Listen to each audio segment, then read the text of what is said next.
Here to talk about sea level rise today. We don't have a day that goes by that we don't read something about climate change.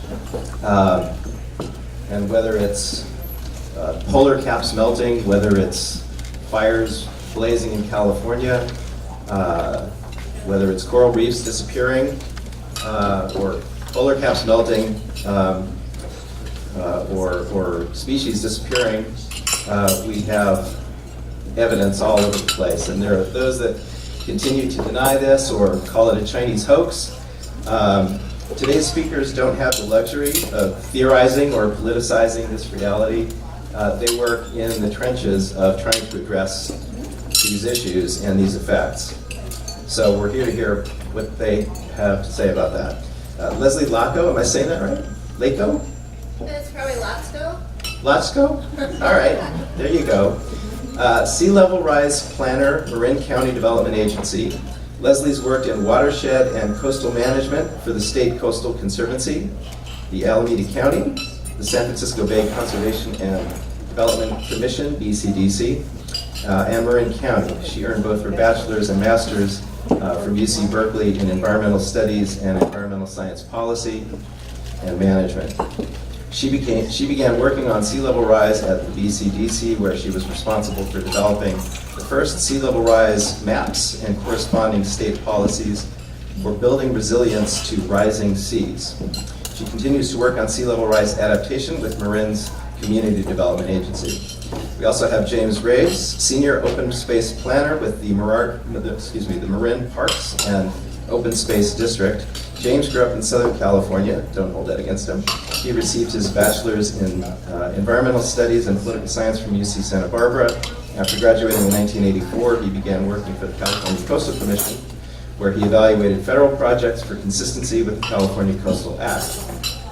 He also worked on dredging, wetland fill, and public access projects. In 2003, he left the commission to work on with the Marin County Open Space District in its planning and acquisition unit, where he's worked on the acquisition of park and open space areas, environmental compliance, habitat restoration projects, and the development of resource management plans. Pleased to have both of them with us. Please join me in welcoming first Leslie Lacko.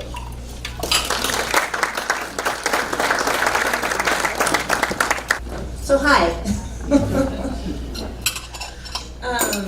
So today I'm going to talk to you about sort of generally about sea level rise and what the County of Marin is doing to address sea level rise. And then James is going to talk about some specific projects that Parks and Open Space is working on to address sea level rise. I work with the Community Development Agency, and so I approach sea level rise really from more of a policy and planning perspective. Before I start, I like to make sure that everybody knows a little bit about sea level rise. So,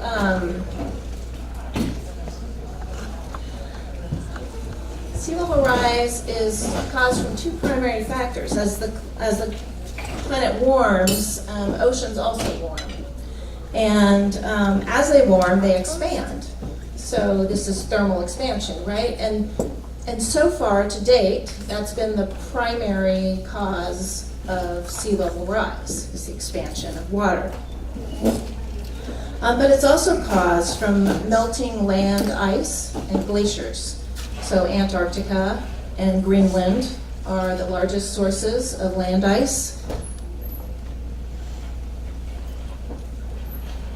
The state of California periodically conducts climate assessments, and they develop scenarios for sea level rise. And each scenario is based on a greenhouse gas emissions story. So the Intergovernmental Panel on Climate Change, which is the UN's body of scientists that study climate change, they develop greenhouse gas stories, or what they call representative concentration pathways, but I think of them as stories. And so an example of one of those stories might be that we radically reduce our greenhouse gas emissions by changing our transportation, changing the way we produce energy, and actively sequestering carbon. Another story might be the business as usual story. We continue doing things just the way we're doing right now. And a third story may be that we drastically increase our emissions. So each story is linked with a sea level rise scenario as well. And that's where the International Panel on Climate Change, or Intergovernmental, the IPCC scenarios come from, and that's where California's scenarios come from. And then California runs their sea level rise scenarios using that information, but they make it more specific to our state and our geography. So what I'm showing here is in 2013, we have 3 scenarios. The high sea level rise scenario shows 5 feet in the year 2100. So, and like many global estimates, the scenarios are roughly the same until about 2040 or 2050, and then they sort of branch off in different directions. So as we look further into the future, sea level rise is more difficult to predict. But one thing we know for sure right now is that Marin County floods already. So whether it's from a storm event or rising seas, the flooding knows no boundaries and will all be impacted. So rising seas will make the current flooding conditions kind of the new normal. And because we have aging infrastructure and communities and businesses that flood, knowing what's at risk across our region makes planning more timely and cost-effective. So even though it's a slow-moving emergency, it needs our attention now. And so this is what we've been doing. We completed in 2017 a vulnerability assessment. This was a vulnerability assessment that was part of the Bay Wave program. So it was all of the Marin County's Bay shoreline, including all of the cities and towns that are on the shoreline. So in that, we quantified the impacts to our communities and our infrastructure from sea level rise. Generally, a vulnerability assessment uses spatial data to catalog what's exposed and how sensitive it is to sea level rise. In our report, it's very important to understand what it does and what it doesn't do. So what it does is it looks at sea level rise impacts on the bay. It includes the best available science, and I should say it was the best available in 2017. And it also included 100 stakeholder interviews. So we conducted in-person interviews with 100 people who manage water districts, who are city managers or town managers, planning directors, people who manage capital improvements, planning work, public works directors. It also provides a summary of findings that are presented in 2 major sections, assets and locations. I'll give you the website address for it later. One thing that you should know is that you should never read it from cover to cover. It's an impossible document to read. But because of the way it's divided, if you wanted to look up a particular asset, like where a particular road might be flooded in the future under a certain scenario, you could easily do that. Or if you wanted to see how your community, say you live in Larkspur, would be impacted, you could just go straight to the Larkspur section. Here's what it's not. It doesn't change existing policies or regulations. That's what we're working on now. We're looking at new policies and regulations. It doesn't prioritize area or suggest any adaptation measures, and that's another thing that we're working on right now. Not prioritizing areas, but suggesting adaptation measures. And it doesn't include flooding from creeks or stormwater systems. And that's an important thing to note. We don't have that information available right now. The science just isn't there yet. But it's right around the corner, and when we get that information, we'll be able to make even better predictions about what will be impacted in the future. So here's how we did it. we used United States Geological Survey data to analyze the impacts under 6 scenarios. So the first 3 were 10 inches, 20 inches, and 60 inches. And then we added the 100-year storm. So a 100-year flood has a probability of occurring once in 100 years. One of the things we're looking at with climate change is an increased frequency of storm events. Because a smaller storm surge is going to lead to more coastal flooding that's sort of equivalent to a major storm today. So the current 100-year flood return period will probably shorten drastically, although the estimates and the predictions of how much that'll shorten, they vary pretty widely. So because we're close to San Rafael, and we have all these people from Nevada, so I feel like I should have chosen Nevada instead, but I'm going to focus a little bit on San Rafael, and then I'll focus in on this area a little bit. Here's some of what we found in San Rafael. And mind you, this is, if we do nothing, this is what happens in the city of San Rafael. Under scenario 6, our worst case scenario, circa 2100. We have 2,121 acres flooded, 58,000 people impacted, 4,700 living units impacted, 7.5 miles of road, $2.6 billion in assessed property value, and $1.7 billion in single-family home market value, and 475 commercial parcels impacted. So that's a lot.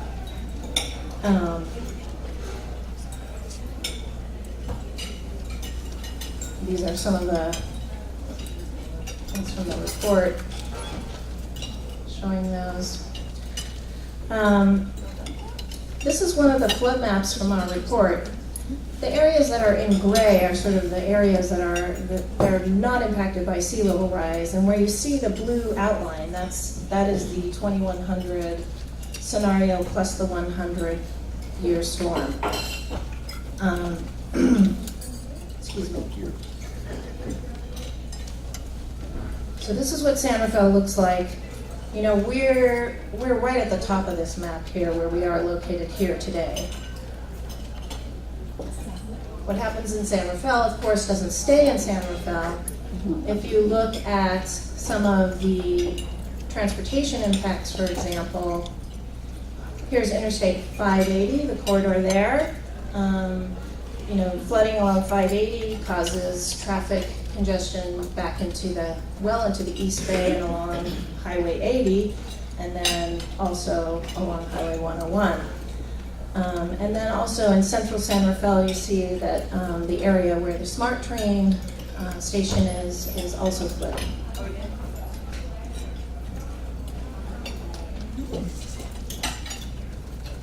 Now, we didn't have a good map from our report of this area, but if you look at this area here, this is the San Francisco Bay Conservation and Development Commission's new tool to look at sea level rise impacts. And one of the most interesting things about this tool is that it shows the depth of flooding. So the darker blue is where it's deeper, and the lighter blue is where it's a little shallower. The darkest blue is 12 feet deep, and the lightest blue is maximum 2 feet deep. So there's 3 scenarios here. There at the top is a 24-inch scenario, and bottom left is 48-inch scenario, and the bottom right is 84-inch scenario. So those were the ones that came sort of close to ours. Oh, and the red line, because that's not on here, those are levees. So they turn red in the scenarios when they're overtopped by sea level rise.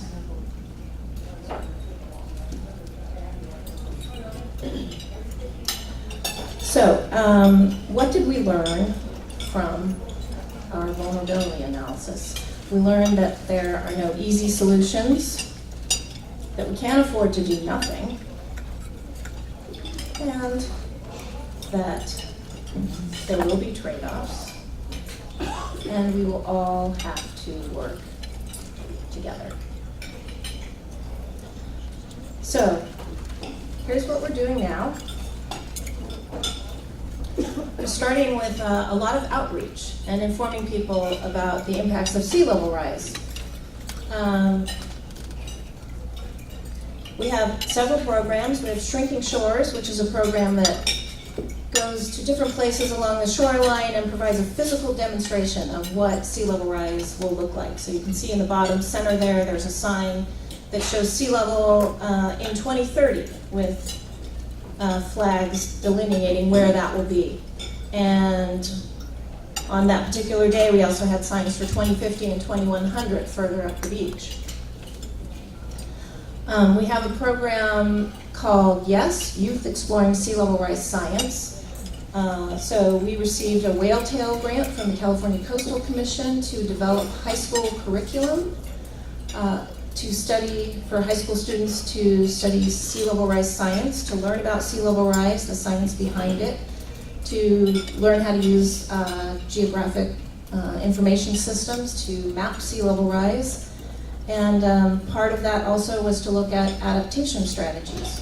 Our high school students, those are the generation that will have to deal with the impacts of sea level rise, so it's very important to get them engaged.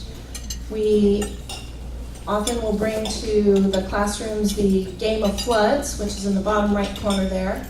So this is a board game that we developed to teach people about different forms of adaptation for sea level rise. Commonly, the adaptation strategies for sea level rise are lumped into accommodation. So you accommodate the water by, say, lifting or elevating structures that are already there or building out over the water. Protection, you build a device that keeps the water from coming in, say a levee, or you restore a marsh, which marshes have the capacity to soak up a lot of water. They're like big sponges, and they also attenuate waves. That would be a protection measure. The third category is retreat. It's the category that nobody wants to face. So that's what we do for outreach. We also have a number of demonstration projects along the shoreline. So in this slide here, you can see where those are located. Most of these projects are for nature-based solutions, or living shorelines, also they're often called. One of them that's especially interesting is off the shoreline of San Rafael, south of the canal where that trail goes along. There's a new oyster reef. It was constructed, a human-made oyster reef. It's there to attenuate wave activity and prevent erosion on the shoreline. And it's a unique form of adaptation, and it's an adaptation strategy that's good for the near to mid-term. It's not a long-range strategy, but it provides great habitat value. As you know, we used to have oysters in San Francisco Bay. So it's not just habitat for the oysters, but it's habitat for other creatures as well.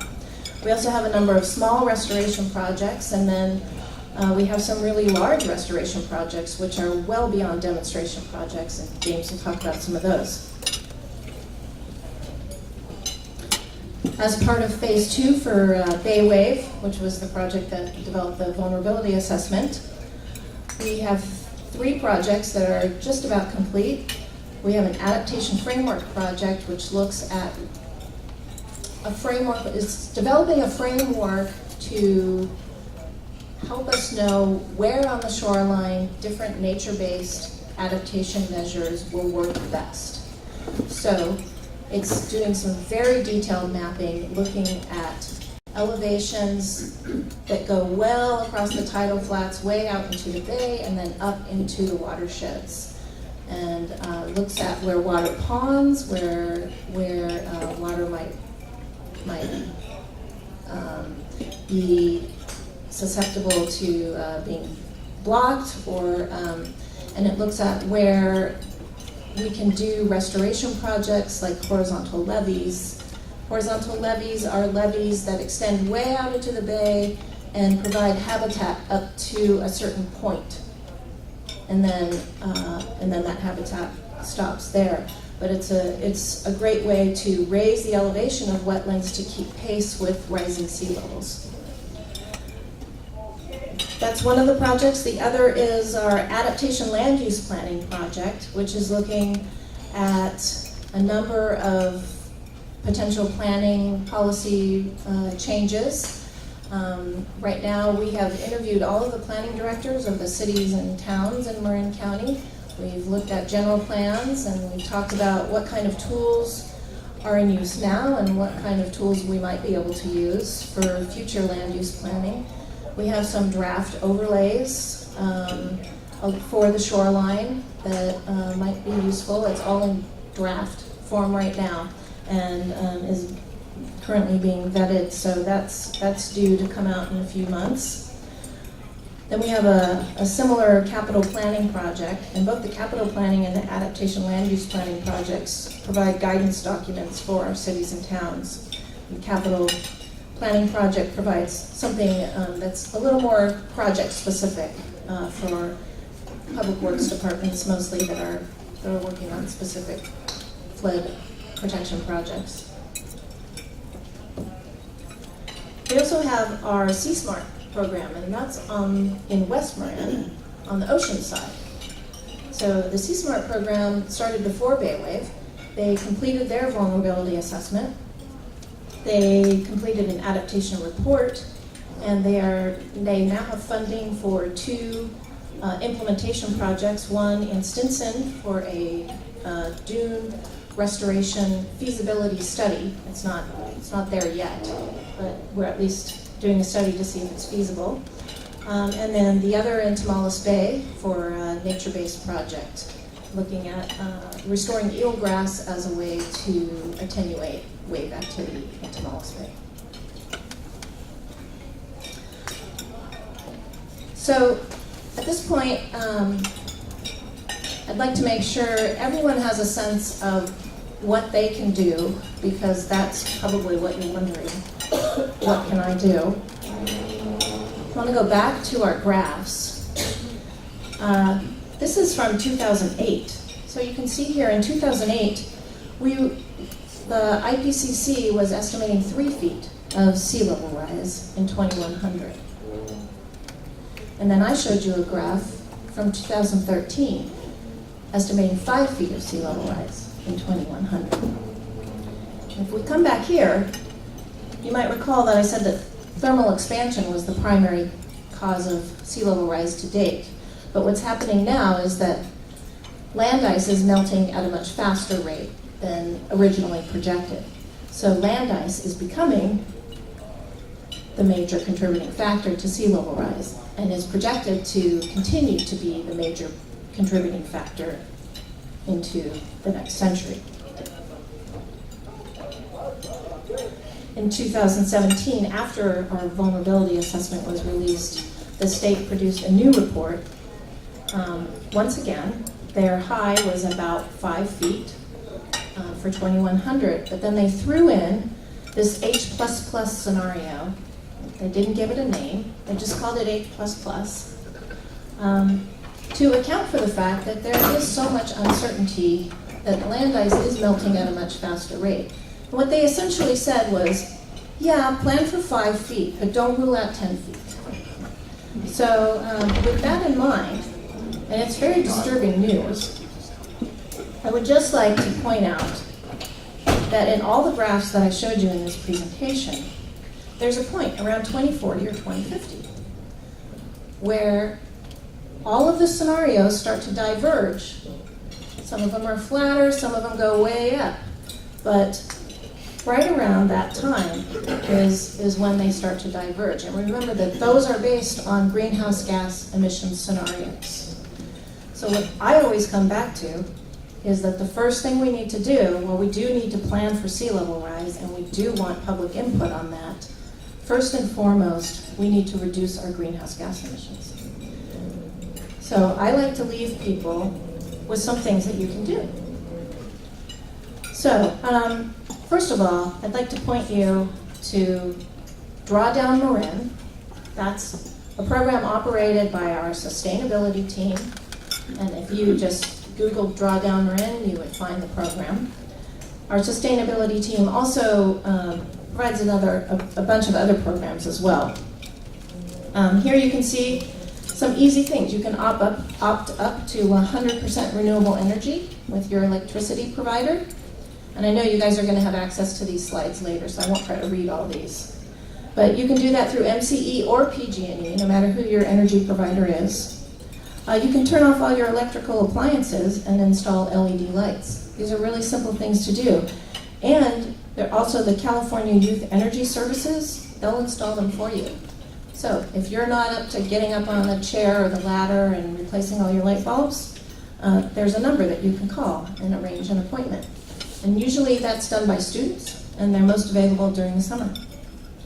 So this slide will be available to you. You can look it up. I'm going to turn this over to James now. I'll just put that up there. You can also go to marinslr.org. That's here on this slide, and that will give you all the sea level rise information about Marin County that you possibly want.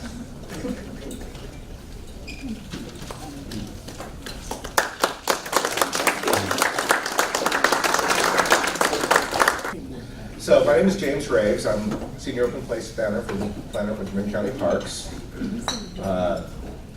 And one of my roles within the county is to work on sea level rise adaptation projects. As you guys all know, Marin County Parks is a land management agency. We have a series of regional parks, including McGinnis, which is one of our regional parks, and then lands that we manage for open space purposes. We have something around, I would say about 40,000 acres of parks and open space, roughly.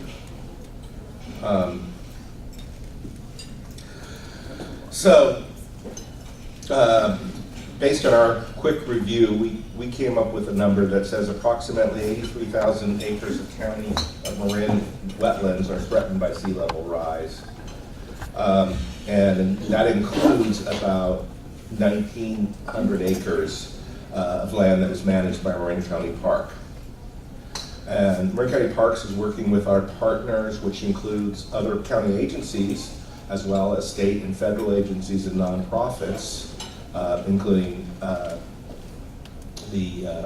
don't know if you guys are familiar with One TAM, but that's an organization where the agencies that manage land on Mount Tam are collaborating together through this nonprofit, which is associated with the Golden Gate Parks Conservancy, and a lot of their work is on sea level rise adaptation. So our goal is to be inclusive, to bring the public into these conversations, and look at nature-based solutions for protecting our resources. So right now we have about 4 major sea level rise adaptation projects that are occurring within Marin. 3 of them are on the bay side. One of them is here, is McGinnis, just east of the golf course, is about 180 acres of diked historic tidelands that we are going to restore, and I'll go into some detail about that project. Each of these projects use a different approach. In McGinnis, we were looking at, or we're planning to build a horizontal levee, and I do have a graphic that shows kind of what that looks like. We are also looking at removing infrastructure in Bolinas Lagoon so that the tides can naturally move, go through that, and I'll give some more information about that project. And we're looking at all sorts of different nature-based solutions that are both in marsh habitat. That project is just starting off. And then finally, we, a few years ago, completed a project at Arambaroo Island, which is in southern Marin in Richardson Bay. And that was to basically put in measures to encourage sand to settle at the edge of the island so that sand and dirt pile up at a rate that is similar to what sea level rise is to maintain the island's habitat. McGinnis Marsh, as I said, it's just here on the other side of the golf course. It's a lowland area. It's, I don't know if you remember Leslie's slide, and I didn't include a similar slide, but I apologize, but she did show a slide that showed the flooding in this area. And it showed a rectangle just west or east of here, which was deeply flooded. That's the area of the dike wetlands. What happens when you dike historic marshes is there's a lot of peat soil and other biological material in there that compacts and settles. That whole area has dropped to a point now where it is below sea level. When and if those dikes are breached, and that will happen either naturally or by our design, that whole area will be flooded and it will be subsidized. It presents risks both to the golf course and to sanitary district.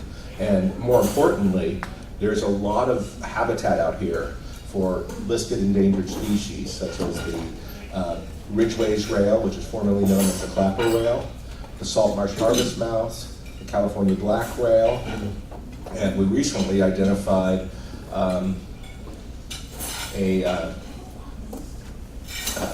burrowing owl wintering location within this area. And that's one of the first that we found in Marin County.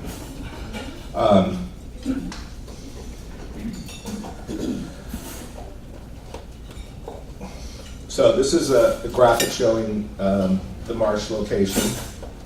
Can you make those any bigger? Sure.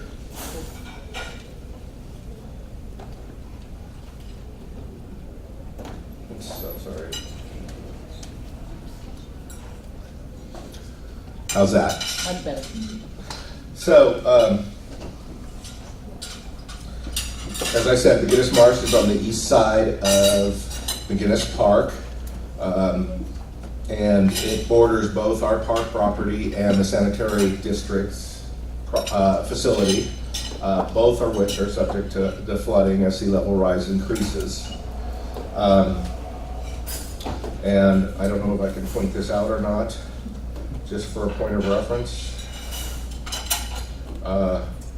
We are about here. So you have the whole golf course in here, and then this area that's unused historic tidelands. We believe that they were diked around early in the 19th century and used for grazing or some sort of agricultural purposes. This is an historic map of this area that shows the tidal connections and channel connections between Bolinas Creek and Miller Creek. Now, one of the interesting factors of this area is it's squeezed between these two watersheds. And historically, based on evidence on this map and other historic things that we've looked at, it appears that those two creeks were connected hydraulically through a series of distributary channels, and that we're going to try to recreate to some degree that effect, where the two creeks are blending together and making more of a delta type environment. And we think that this is good for several reasons. But one of the more important ones is that the Miller Creek is a steelhead stream. And one of its faults or problems with the steelhead population in the stream is its estuary is not a healthy estuary that is good for steelhead. So we're hoping that this project, in creating an estuary here, will improve that habitat for steelhead. So this is our cut and fill map. You guys are one of the first people in the public to see this. This is showing, it's the best map that I have that shows what the project looks like, and the colors help. The darker the red shows more, the higher the fill. And the blue is where we're going to excavate. So the goal would be to excavate this major channel coming through here that will connect the two creeks, and use the material to build the horizontal levee, which is here. We're also planning to do habitat berms, which are linear features along the various channels that will be higher, either high marsh or even upland areas where would be refuge for animals when the tides are high. We'll be removing all the dikes around the wetlands, because one of the things I happened to mention briefly, but I'd like to explore this a little bit more, is that our projections with sea level rise is that this area is going to flood sometime in the near future. Either we're going to make it happen under a controlled situation, or it's going to start happening basically because of sea level rise. And so like right here is a low area in the dikes that already floods. Up here is another low area in the dikes that floods. So we're trying to protect our resources before we have any problems, and recognizing that this area is going to change significantly whether or not we implement this project. And the reason I bring this up is there's a series of recreational trails that are quite popular around the marsh, and you can see some of them over here that go through the marsh. These are all going away, and we're cognizant of the fact that there are going to be people in the community that are going to be concerned about that. A lot of people use these levees. I used to live out here and used to walk my dog out here all the time. It's a beautiful walk, and we understand that. But our feeling is that the levees and the flooding is going to happen. We better manage it. So our plan to sort of mitigate is to build a nice trail, and this is part of the San Francisco Bay Trail, along this levee. So we will be improving the access situations. We're working with the sanitary district so that we can extend the Bay Trail onto their property and through their property on its way up to Hamilton. And this is and it's not a great graphic, and I apologize for this, but this is the preliminary graphic that shows the cross sections of our berms. The upper one is showing what the horizontal levee is. And what a horizontal levee is a regular levee that we're all used to seeing with at least 2-to-1 slopes on the sides. And then on the bay side of that levee, we fill a huge swath of land so that we create a gentle slope to the lower elevations to mimic a shoreline, typical shoreline slope. This way, as water rises, habitat can migrate up that slope. We're doing a similar thing, not quite as dramatic, for the habitat berms, where we're putting in, on the wetland side, because the steeper side will be along the creeks, very flat, gentle slopes. So again, the habitat can increase as sea level rises. Now I'm going to move us to West Marin, and I want to stop here for a second and just mention that McGinnis project is my project. I've been working on it for about 3 or 4 years. Bolinas I've been involved in, but it's not my project, so I don't know as much about it, and same with the other projects that I'm going to present on. So Bolinas Lagoon, for those of you who may not know, is in Stinson Beach in Bolinas, West Marin, a large natural area. It's a wetland of international importance that's been designated by the U.S. Fish and Wildlife through something called the Ramsar Convention. It's an international agreement to protect these important wetland areas. The project that we're looking at is in the North End. We're calling it the North End Project. If you're familiar with it, this road here is Highway 1. This is the Bolinas Road, and this is a short cutoff road that provides a separate intersection or connection between Highway 1 and Bolinas Road.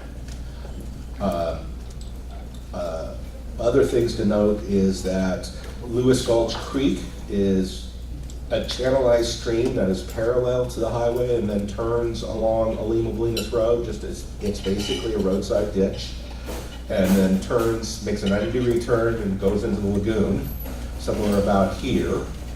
And then there's this creek up here, which is Wilkins Gulch Creek.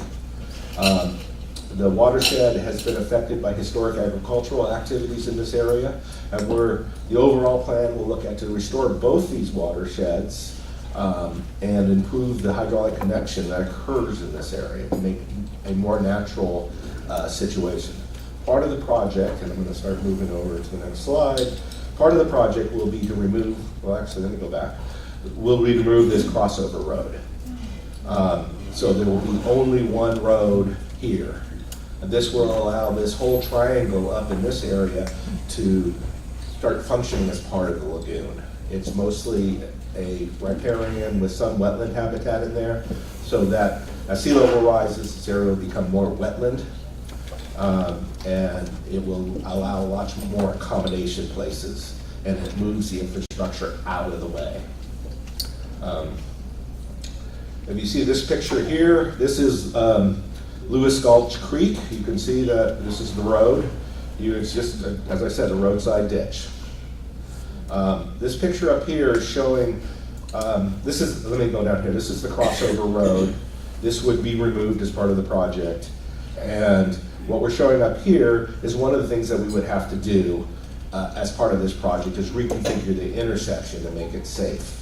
One of our important goals of this project, in addition to protecting habitat, getting out of the way of sea level rise, is to make sure that we improve any other safety issues out there and not create any new issues. So one of the concerns legitimately is the geometry of this intersection. So we're proposing a plan to make it a little bit safer.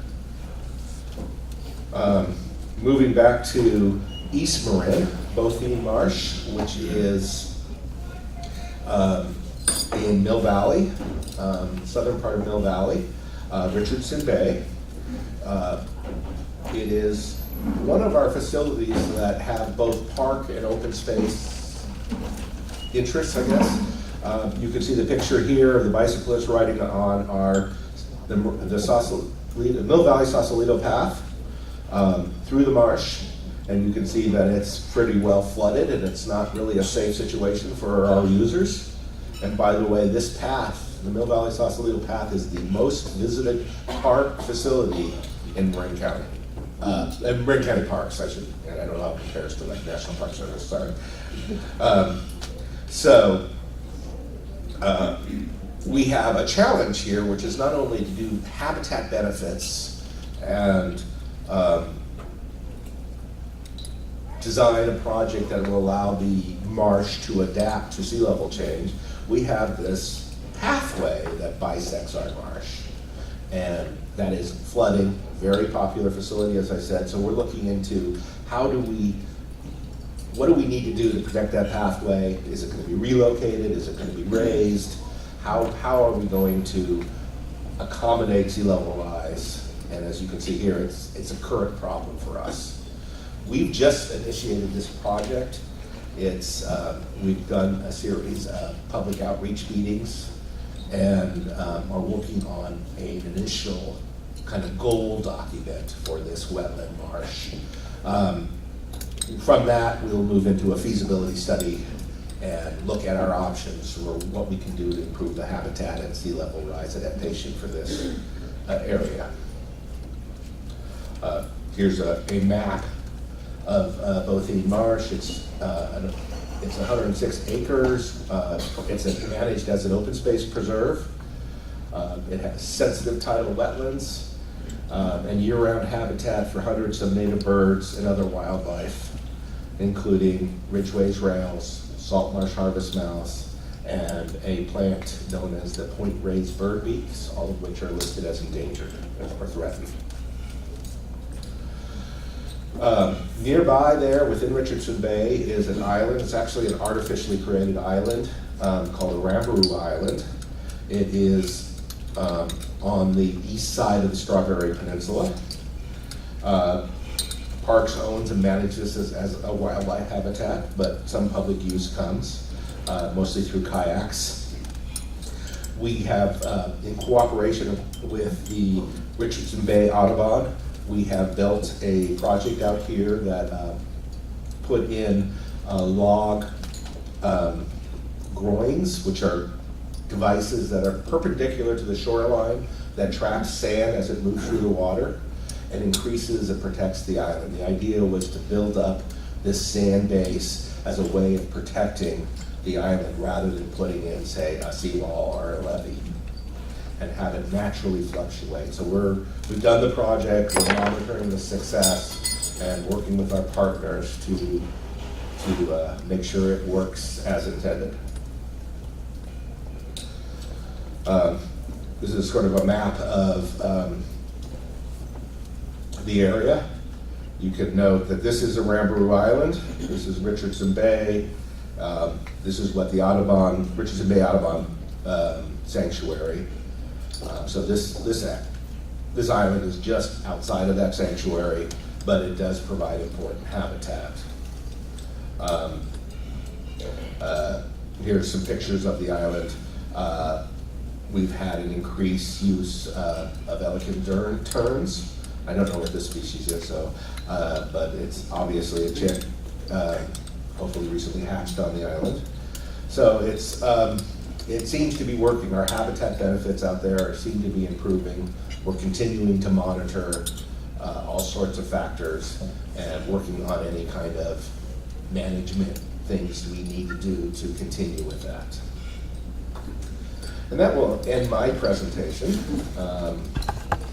If you need to contact us more, here's some information on how to contact us.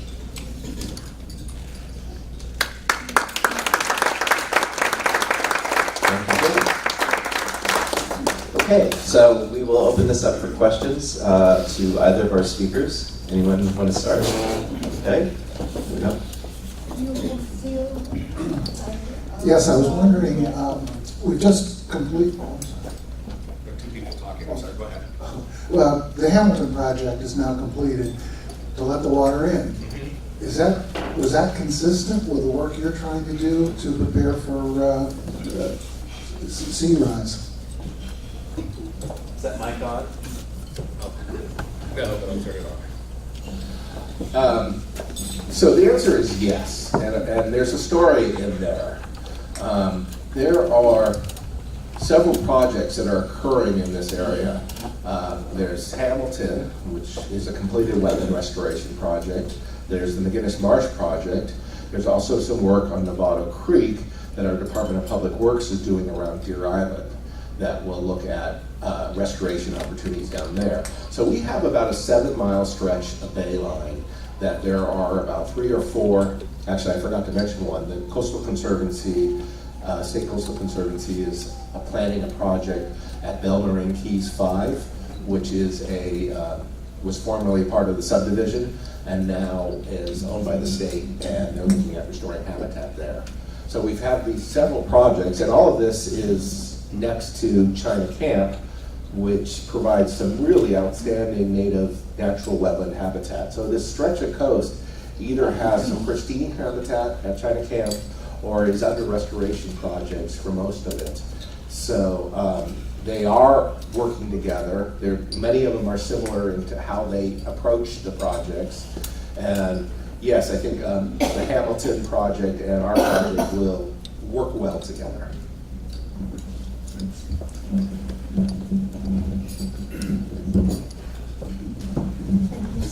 Cindy Winter, Larkspur. When I opened up my New York Times today, I was shocked. On the first business page, there's a headline: coal plants close, but carbon emissions rise. And there's going to be a big increase in carbon emissions for 2018. Not due to coal, not due to the automotive sector. It's because the economy is booming. There are more trucks delivering goods. There's more airplanes flying for various purposes. And heavy industry has not been attended to by the people who are trying to cut greenhouse gases. So if you want to read the article, go to the New York Times on Google, slant, give the title, coal plants close but carbon emissions rise, and you can access it very easily. It's on page B1. Thank you, and I'm sorry to report this. Thank you, and I actually have read that. I read that article yesterday. It was very interesting and a little bit depressing.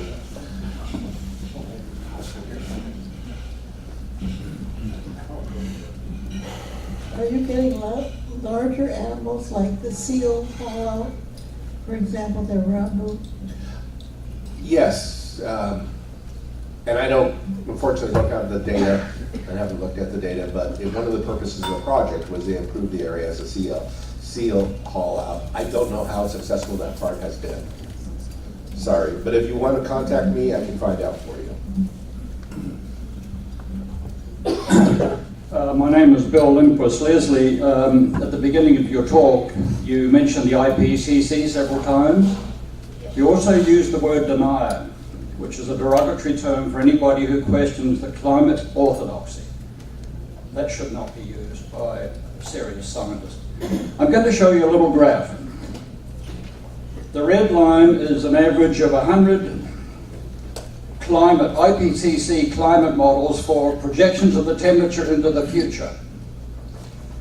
The bottom two graphs, green and blue, are data sets from balloons that measure temperature in the atmosphere and 3 satellite data sets. And you can see the reality is not conforming to the projections. Now, sea level rise projections are based on that red line. And to base public policy on that red line, to me, is negligent, to put it mildly. You should be looking at the reality. And I'm going to show you another curve, and this is a sea level rise station in San Francisco. There's over 160 years continuous readings of the sea level at San Francisco. As you can see, it's a perfectly straight line going up at about 2 millimeters a year. No acceleration in recent times whatsoever, and no accelerations or decelerations, even though we've had different temperature fluctuations, long and medium term, over the last 160 years. Now, to me, the engineering planning you guys should be doing should be based on projecting that line forward. And that translates into a sea level rise of 6 inches by the turn of the century, not 4 or 5 feet. The last comment I'll make is this is probably about the 10th or 12th of these sorts of talks I've been to. Yes, I recognize you. And I'm actually been quite disappointed, and I've never heard one talk given by an engineer saying this is what we're going to do. And I've recommended that you guys, in fact the Bay Area, should hire 2 or 3 engineers from Holland who have been dealing with sea level rise for the last several hundred years, put them in charge of you guys, keep you on the straight and narrow, and come up with a proper engineering and funded plan. Any comments?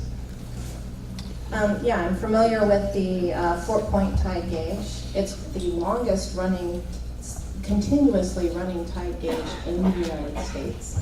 So it does provide some really valuable data. It's data that looks back closer to 150 years, and it does show that sea level has risen 9 inches in those 150 years. But I and the people that I work for at the county, your board of supervisors, believe that we should rely on the 99% of scientists globally who believe that climate change is happening and who are seeing the effects of it already. That's bogus. It's totally bogus. Okay, let's move on. First of all, I'd like to thank the people who did the presentations. I found it very interesting. It appears, correct me if my perception is wrong, that while we're doing quite a bit to try and alleviate continuing sea rise, that we're right now fighting a losing battle. And that the only way to turn this around is to change attitudes. How would you recommend going about that? Because I think it's very important.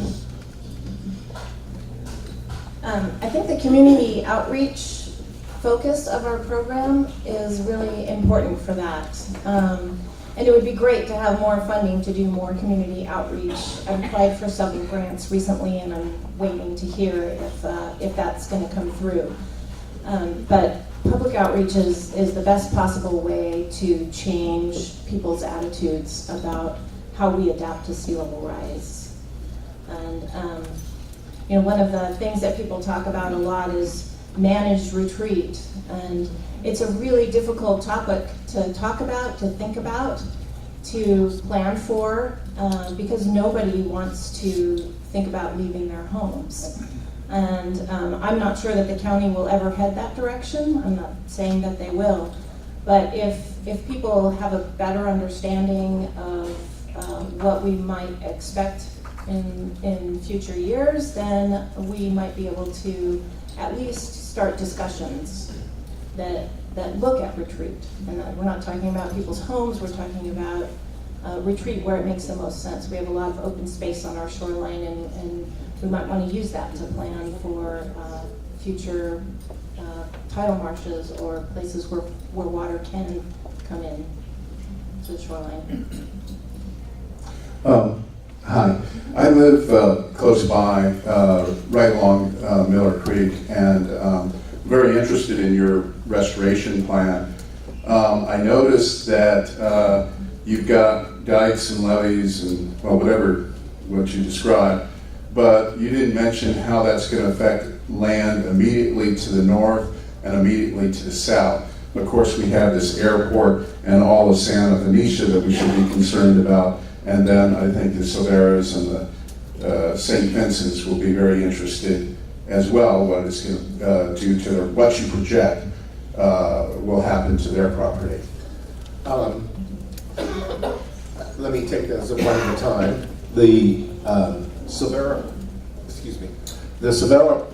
property in St. Vincent's are pretty well protected by the sanitary district facility. They have levees that protect their facility, and it's not going to change any of the drainage patterns within Miller Creek, and it should not increase flooding. We don't have any projection that would show any kind of increase or change in hydrology in Miller Creek. One of the things that we're hoping will happen and that we're looking into is to reduce or increase the amount of sediment that's coming out of Miller Creek into the marsh. Right now, because if you're familiar with Miller Creek, it makes two 90-degree turns, one at the end of the Silvera property and then one right at the end of the sanitary district property. And what happens at those turns is water slows down and sediment falls out. So we can't do anything about the turn at Silvera property. But for this one, we're putting our breach in a location which should pull that sediment into the marsh. What this will do is a benefit to the sanitary district, which every 5-10 years has to dredge Miller Creek. This should reduce their dredging requirements. To the south, Santa Benicia community were very concerned about what this project could do to that community. We are in the process of modeling that information and trying to figure out if there will be adverse effects on that community. You know, one of our goals of the project is not to create any additional flooding, and we're very aware of that issue and we're paying attention to it. Hi, I'm wondering if they've contemplated anything for the lower Sycamore Park area in Mill Valley. I'm wondering if the Boston restoration is going to make any changes there. That area has historically flooded. I'm not sure where that area is. It's in Mill Valley. Can you be more specific? How is It is Camino Alto and Miller. It's bordered by Camino Alto and East Blythedale to the north. But it was marshland, I think, originally that was developed. Yes, all that area was marshland.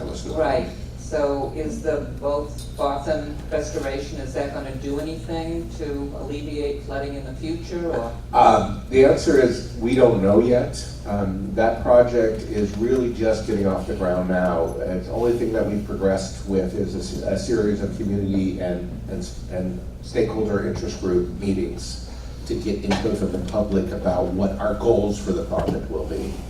So we're just really starting this project.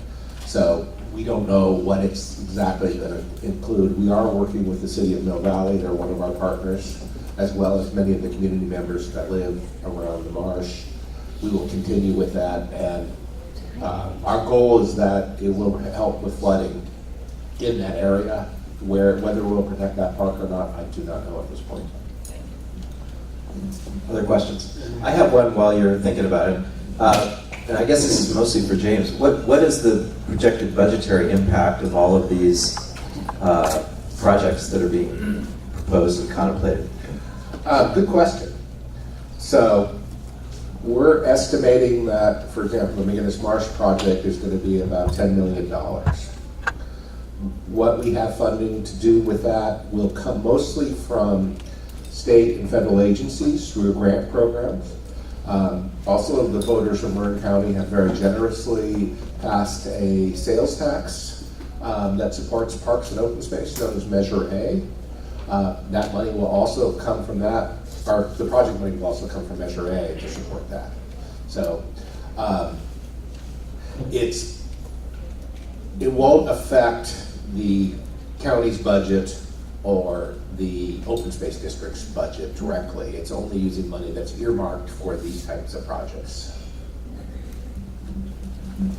Hi, Susan Clough from Mill Valley and now Tiburon Belvedere.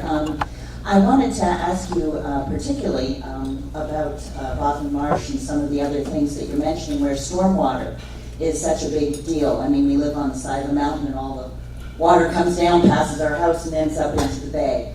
And I know for a fact in the Botham Marsh, because I was very involved with Tam High when they were doing their renovations, that last little piece down on Almonte was bought by a developer so that they could do marshland mitigation, so they could do some other project somewhere else on the bay. And that when they did that marshland mitigation, they hired people from outside the area. It was not something that Mill Valley knew about. It was not something that the school district knew much about. I'm sure BCDC and other people got involved, but it was my personal observation that once they opened up that marshland, it started flooding right on the picture that you were talking about. This kind of history, deep history, of where things have always flooded, like Miller Avenue, or I can talk about 20 other places that have always flooded, I think is really the challenge. We like to Mill Valley and Marin County is where open space began. This is a place that wants to preserve the beautiful nature. They want to preserve all these different animals. We talk about creeks, streams. We love all that stuff. But some of these roads cannot be moved. These are major access roads for safety, for transportation. This is where people have done it. And that is probably my first concern, is how do you balance people and people who live here with what you're trying to achieve on the other side. And the fact is that so many of these grants and stuff are to preserve habitat. Well, we're habitat too. So I wanted to see, as you do those projects, how that ties in with stormwater and other things. And I came at this sort of kind of backwards, but we're being pushed very much to increase our density here, over and over, building in places that are very sensitive. Every single time we talk about a hillside or a marshland, they say, oh, we've got to put in more affordable housing. This is exactly where flooding is being happening in most cases. So in my case, I was hoping that these overlay maps would show that as well. Thank you. Any reaction? I do want to make it clear that this project, the Bothie Marsh project, is as much about humans and human use as it is about the wildlife. And we think we can accomplish both goals by using nature-based solutions to, and mostly of this stuff is going to be probably stuff that's going to increase sand areas, maybe have some eelgrass or oyster beds, but I don't think there's going to be enough areas there. But we're going to look at all these types of solutions in that area that will have habitat benefits, but will also reduce wave energy and provide protection to the roads that we can provide. I mean, there's not much. The solutions to protecting our infrastructure are bigger than just the one marsh project. It's one component of it. As I said, we're partnering with Mill Valley, with the federal government, with others, to look at all these issues to make sure that we are addressing them. And our analysis as we study the situation will certainly, at a minimum, look to make sure that we're not doing any harm. It'd be great if Miller Avenue never flooded again, however. As I said, that's kind of a bigger project than what the Parks Department can do. I'm with you. But that also, that takes the county and the city and probably Caltrans all working together to figure out a solution in that area. But our goal would be to increase flood protection, at least those coming from the ocean. There's not much we can do about the stormwater coming off Mount Tam, but at least those floods that are coming out of the bay, and we might be able to at least slow them down and provide additional protection. Whether it's going to provide us protection in 2100, I don't know. So if humans are habitat, are we an invasive species? Don't answer that. Hi, Lisa Winter. Great presentations, both of you. Thank you. James, you touched a little bit about the Santa Venetia berm and neighborhood possible projects. I wondered if you could maybe comment a little bit more in detail. I live in Mill Valley currently, really near Bolton Marsh, so I am familiar with the flooding at Miller Avenue. We are considering moving to Santa Fe, and Santa Venetia is about the last place you can buy a home for not a crazy price. So I was just curious what you kind of thought about the possibilities of, I know the board of supervisors have set aside like $840,000, and they're hoping to put a ballot on them in the fall for people to vote to see if they can match the funds. I wondered if you could maybe comment on that. Surely. And just a little bit more background. Again, just starting from the McGinnis project, it's very much a big concern of ours that we do no harm to Santa Venetia. And so we are looking very closely at the hydraulic effects, mostly from putting in the breaches and where we put in the breaches, on what will happen with erosion and sedimentation across the stream and affecting Santa Venetia. So at this point, we're early enough in the process, I don't know the answer to that question, but it is a goal of the project not to do any harm to that community. Now I'm going to sort of project, and I'm not really involved in this, but I kind of know what's going on. I've talked to the people. This is really something to be handled by our Department of Public Works, but they are looking into, there's what they call a garden box levee. It's a wooden structure filled with dirt that has vertical sides, so that's why it has to be wooden. That's been out there for years, and it needs improvements. It needs to get higher. Department of Public Works, that is probably the project they were talking about when you talked about the funding and the ballot measure. So they're progressing with that project. If it gets funded, they will go out there and build this new structure that will provide additional protection for Santa Venetia. One more point to make, sorry. And I used to live in Santa Venetia, so I understand, and I will say that a lot of the flooding problem in Santa Venetia at this point in time is from the internal drainage system.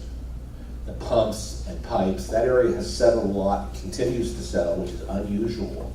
And the drainage system does not work great out there. So the problem is getting the water off Santa Venetia into the bay.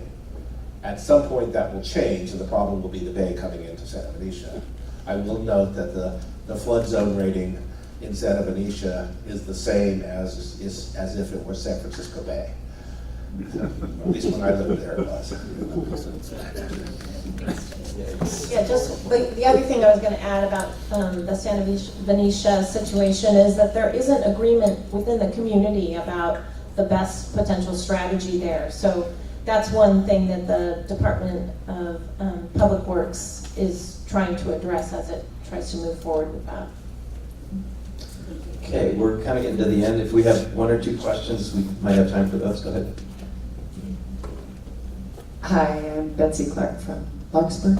I was wondering if you could describe how the entire bay, or maybe just just Marin County, where the jurisdictions are and how the layering of the county and a city and say their public works, and I mean, can you describe how the entire coastline is possibly being addressed at one time, or is it in little patches, and each patch has layers of jurisdiction? I mean, how does all that work, please? That's such a great question, and it's such a complicated question.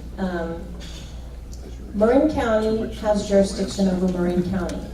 Larkspur has jurisdiction over Larkspur. And within Marin County, we do a lot of coordinating with our cities and towns, and on sea level rise in particular, we're really trying to take the lead and help them along as best we can. Regionally, BCDC has really stepped up. They're really taking the lead on sea level rise, and they're providing a lot of technical tools and a lot of information to local governments and a lot of assistance. They're not a well-funded agency. They can't really provide a lot of financial assistance, but we've received grants through Caltrans, through MTC, so they're out there. But there is no overall coordinating body. Yeah, and there's a lot of resistance to an overall coordinating. There's been efforts in the past in the Bay Area to have some kind of coordinating body. BCDC and MTC and the Bay Area Air Quality Management District and ABAG, which is now part of MTC, have all been collaborating over the past couple decades to really try to coordinate better as more of a regional body than 4 separate bodies. But there's no legislation that creates them as such, and they just do the best they can to do an anything. I'll just add that to complicate matters, there's all these areas of state jurisdiction that also overlay both the county and the cities and towns, and federal jurisdiction. So it is complicated, and all the people, all the players are trying to work together and trying to communicate and trying to coordinate. It's not easy. Bureaucracies do not work well with each other. So let's hope for the best. On that note, we're going to be endeavoring as soon as we can to put this presentation up on our website so that you can drill down into the slides and take a look at them a little more in depth later on. We'll hopefully get that going in the next few days. Anyway, I'd like to thank James and Leslie for an excellent presentation today. Thank all of you for coming. We hope to see you again in the future, and if you can make it for Mark Levine in early February, we look forward to seeing you then. Thanks for coming.